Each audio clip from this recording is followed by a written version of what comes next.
स्वागत है दोस्तों आप सभी का आज के सेशन में। आज के सेशन में दोस्तों अपन चर्चा करते हैं एमपी पटवारी सिलेबस के बारे में। जो पिछला सिलेबस है उसके आधार पर पेपर नहीं होने वाला है, क्योंकि सिलेबस इस बार चेंज हो गया है और पैटर्न भी चेंज हो गया है। तो चलिए देखते हैं अपन इस पैटर्न को, और इसको दोस्तों आपको चैप्टर वाइज बताया जाएगा कि कौन कौन से चैप्टर से क्वेश्चन आएगा। जो आप स्क्रीन पे देख रहे हैं ये PDF है, ठीक है ना। आप इस PDF को मैं आप एक एक पॉइंट करके समझाने वाला हूँ। तो देखिए दोस्तों, सबसे पहले इसका पार्ट 1 में सब्जेक्ट और मार्किंग है। तो यहाँ पर आपसे पूछा जाएगा सामान्य ज्ञान के पेपर जो 25 आएंगे, और दूसरा है सामान्य अंग्रेजी, सामान्य हिंदी और सामान्य गणित जो 25-25 नंबर की होने वाली है। इसी के साथ में जो जनरल नॉलेज कंप्यूटर साइंस है यानी ये भी 25 नंबर का है, और सामान्य ज्ञान योग्यता यानी रीजनिंग वाले जो क्वेश्चन है ये भी अपने कितने सामान्य नॉर्मली ये भी 25 नंबर के आएंगे।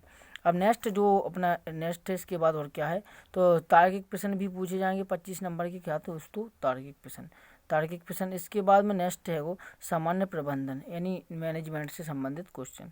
अब दोस्तों इस परीक्षा का इस बार पैटर्न क्या है कि परीक्षा 200 नंबर की होने वाली है और 200 ही आपको प्रश्न दिए जाएंगे। प्रत्येक प्रश्न में दोस्तों 1 नंबर का प्रश्न है। इसके बाद इसमें नेगेटिव मार्किंग नहीं है, और परीक्षा का समय पूरा 3 घंटे दिया जाएगा आपको करने के लिए। तो चलिए दोस्तों अपन देखते हैं अब चैप्टर वाइज क्या है। चैप्टर में सबसे पहले में अपन देखें चर्चा करते हैं। तो आप स्क्रीन पे कि जो जनरल नॉलेज की साइंस है ये कौन सी होने वाली है। तो जनरल नॉलेज साइंस में अर्थशास्त्र के बाद सामान्य विज्ञान जो 10-11 की विज्ञान होती है इससे संबंधित क्वेश्चन। इसके बाद किताब और उनके लेखक हैं, कौन सी किताब के कौन से लेखक हैं, और भारत और MP के इतिहास, भारत का और MP का इतिहास। इसके साथ साथ दोस्तों नेक्स्ट क्या है, महत्वपूर्ण पुरस्कार के बारे में, भौतिक विज्ञान। इसके बाद भारत और MP का भूगोल, महत्वपूर्ण आविष्कार, महत्वपूर्ण तिथियाँ, राजनीति, मध्य प्रदेश की कला और संस्कृति की। ये दोस्तों अपने किससे आने वाले हैं, साइंस से आने वाले क्वेश्चन हैं, इन चैप्टरों से होने वाले हैं। नेक्स्ट है दोस्तों अपना कौन सा, इंग्लिश का। इंग्लिश में क्या क्या होने वाला है, तो इंग्लिश में देखिए आप, इंग्लिश में आपसे पूछे जाएंगे टेंस, कौन से टेंस के साथ में मॉडल के बाद डिटर्मिनेशन के साथ आर्टिकल के बाद पैसिव वॉइस के एडजेक्टिव, एडवर्ब और कंजक्शन और प्रोपोजिशन और वोकैबुलरी। ये सब अपने इंग्लिश के चैप्टर हैं जिनसे अपनी 25 नंबर की इंग्लिश भी आने वाली है। तो दोस्तों सभी पेपरों पर दोस्तों कमेंट कर लीजिए, अपनी पेटी बांध लीजिए और तैयार हो जाइए, जी जन लगा के तैयारी में उतर जाइए। दोस्तों अब इस बार अपन को क्या करना है, इस बार सिलेबस को कंप्लीट नहीं करना है, इस बार अपन को थोड़ा अजीब करना है, क्योंकि इस बार अपन को जो अपना सिलेबस है सिलेबस को याद करना है। सिलेबस याद करने से क्या हो जाता है, अपन को पता रहता है कि पेपर में क्या क्या आने वाला है। इससे अपन को ऑटोमेटिकली इससे प्रश्न अपन के बन जाते हैं। जब सिलेबस याद नहीं रहता है तो क्या है कि जो क्वेश्चन आती है गुल हो जाती है। इस प्रकार से हिंदी में देखिए, तो हिंदी में वर्तमान की सामान्य अशुद्धियाँ वाले शब्द आएंगे, शब्दों को स्त्रीलिंग, पुल्लिंग, बहुवचन और किसी वाक्य को अन्य लिंग में परिवर्तन, मुहावरा, अर्थ, शुद्ध असत्य वाक्य और विलोम शब्द जैसे शब्द आने वाले हैं। नेक्स्ट है समार्थी, पर्यायवाची, अनेक शब्द के लिए एक शब्द, कहावतें, लोकोक्तियाँ, संधि विच्छेद, क्रिया, भावात्मक संज्ञा, रचना, रचयिता यानी जो कवि ने कौन कौन सी और जैसे प्रेमचंद है, तुलसीदास जी, ये सब रचना चेता के आधार पर हिंदी से क्वेश्चन पूछे जाने वाले हैं। नेक्स्ट है अपना कि जो है कौन सा, मैथ का सिलेबस क्या होने वाला है। दोस्तों मैथ को दोस्तों आप अच्छी तरह से देखिए कि जो मैथ है दोस्तों, मैथ एक ऐसा ही सब्जेक्ट है जिसमें दोस्तों अपन पूरे में पूरे नंबर बना सकते हैं, क्योंकि मैथ और रीजनिंग में पूरे नंबर बना सकते हैं, जैसे हिंदी में भी इंग्लिश में भी। जबकि जो GK GS होती है ये अनलिमिटेड होती है, इसकी कहीं का कोई सोर्स मान के चलो सीमित नहीं होता है। इस प्रकार से तो अपन को गणित पर, अंग्रेजी पे, हिंदी पे और रीजनिंग पे इन पर अच्छी कमांड बनानी है। इससे अपने दोस्तों कंप्लीट 100 नंबर प्राप्त हो जाते हैं। तो इसके बाद अपन देखते हैं वर्गमूल, घनमूल। दोस्तों जो मैथ के क्वेश्चन हैं, जो मैथ के चैप्टर है, बड़ी सिंपल तरीक़ा से आपको NS के स्टडी पॉइंट पर प्रोवाइड करा दिए जाएंगे, वो बताया जाएगा। इसके बाद शैलीकरण, लासा, मासा और औसत, इसके बाद समय, चाल, दूरी, प्रतिशत, लाभ, हानि, छूट, क्षेत्रमति यानी छूटते नहीं, इसको छूट को इसको बट्टा बोलते हैं। क्या बोलते हैं? बट्टा। जैसे संबंधित प्रश्न होंगे और चैप्टर होंगे। संख्या प्रणाली यानी नंबर सिस्टम, साधारण ब्याज, चक्रवृद्धि ब्याज, कंपाउंड इंटरेस्ट, अनुपात, समानुपात, रेशियो, समय और दूरी और साझेदारी इत्यादि 14 चैप्टर हैं जो अपने मैथ से संबंधित हैं। जी अपन को 25 नंबर दिलाने वाले हैं दोस्तों इस बार।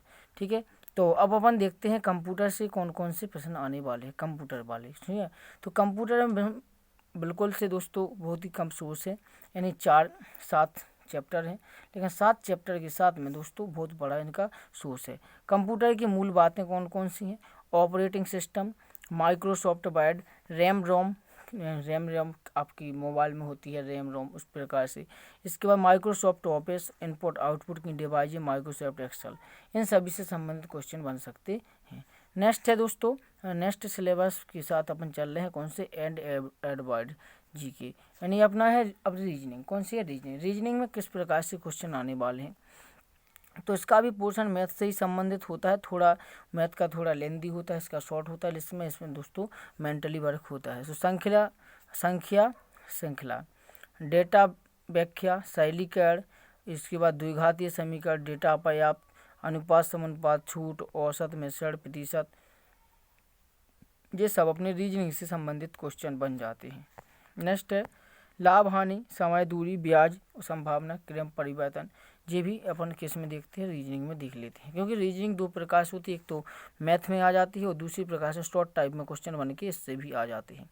देखिए नेक्स्ट, इस बार इनका जो पटवारी का पेपर सिलेबस है, इसमें रीजनिंग बहुत तगड़ी आने वाली, बहुत ज़्यादा है रीजनिंग में। अब देखिए क्विज डिवाइस में जैसे कि अपन वर्गमूल, घनमूल, इसके बाद जो फांसा होता है इससे संबंधित क्वेश्चन, इसके बाद घड़ी से आने वाले कैलेंडर, पंचांग, घड़ी के बाद कैलेंडर, गिनती का आंकड़ा यानी अल्फ़ाबेट तारीख में, बैन आरेख यानी सर्कल के बारे, युक्तियाँ, कथन निष्कर्ष, कथन अवधारणा, कथन निष्कर्ष, इतने संबंधित क्वेश्चन टाइप अपने रीजनिंग में हैं दोस्तों। आप रीजनिंग में और देखिए इसके कर्तव्य परिवार पाठ्यक्रम, कारण। आपको बता दें कि जो आपके पास एक रीजनिंग की सबसे अच्छी बाज़ार में बुक उपलब्ध होती है, बर्बल रीजनिंग के दोस्तों लगभग 35 के लगभग चैप्टर है उसमें। इन चैप्टरों को आप कंप्लीट कर लीजिए तो आपका रीजनिंग 25 नंबर का कहीं नहीं जाने वाला है। ठीक है दोस्तों, अब नेक्स्ट अपन चलते हैं, जो रीजनिंग के ही क्वेश्चन है और भी देखिए जितने मैंने अभी जिसका नाम बोला बर्बल रीजनिंग, इसके सभी के सभी चैप्टरों को उठा के रख दिया है। अब इस जैसे कि विषम बार, बैठने की व्यवस्था, सदस्य, कोडिंग डिकोडिंग, इसके बाद कोडिंग समीकरण, खून का रिश्ता हमारे रिलेशन, चाचा की चाची, चाची के पापा कैसे होने कौन लगते हैं तुम्हारे, है ना, दूरी, दिशा, असमानता, श्रृंखला, लापता संख्याएं, पहेली, मशीन की इनपुट आउटपुट, अव्यूह, ठीक है ना, जोड़ी, संगठन, पथ श्रृंखला, पर्वतमाला, शब्द गठन, रैंकिंग क्रम और कोडित समीकरण। जी 36 चैप्टर हैं दोस्तों, किसके? रीजनिंग के। 36 चैप्टर से अपन को कितने क्वेश्चन बनना है? 25 क्वेश्चन बनना है। अब निश्चित थोड़ी ना है कि जो इन्होंने दिए हैं उन्हीं से पूछा जाएगा, दूसरे भी पूछ सकते, इसलिए इतना बड़ा डाटा पर्याप्त है। इसी के साथ साथ जी मौखिक तार्किक प्रश्न भी हैं, कागज का काटना मोड़ना, दर्पण, जल प्रतिबिंब, मान के जो दर्पण प्रतिबिंब और जल प्रतिबिंब, छवियाँ, चित्त का सामना, आंकड़ा, समूह, श्रृंखला, वहीकल, डाटा स्थिति, ये भी रीजनिंग के ही चैप्टर हो जाते हैं। अब नेक्स्ट देखते हैं, नेक्स्ट सिलेबस में क्या आता है? मैनेजमेंट में इसमें देखिए अपन पॉलिटी, क्या है दोस्तों? पॉलिटी से संबंधित क्वेश्चन कहाँ कहाँ से बनने वाले हैं? तो इसमें बनने वाले हैं दोस्तों ग्रामीण अर्थव्यवस्था का मूल आधार, भूमि सुधार से संबंधित, पंचायती राज व्यवस्था, भारतीय कृषि प्रणाली, सिंचाई संसाधन परियोजना जो पानी की नहरों के माध्यम से, और नहर है और तालाब हैं और नदियों हैं, इस पर कौन सी नदी कहाँ से जा रही है, कौन सी परियोजना इस पर चल रही है, इन सब के बारे में क्वेश्चन आने वाला है। नेक्स्ट है फसल योजना, ग्राम आवास योजना और सड़क योजना जैसी विभिन्न सरकारी योजनाओं पर है। नेक्स्ट है दोस्तों एक राजस्व अधिकारी की भूमिका, ठीक है ना, इस प्रकार से संबंधित क्वेश्चन सिलेबस अपने पूछ रहा है।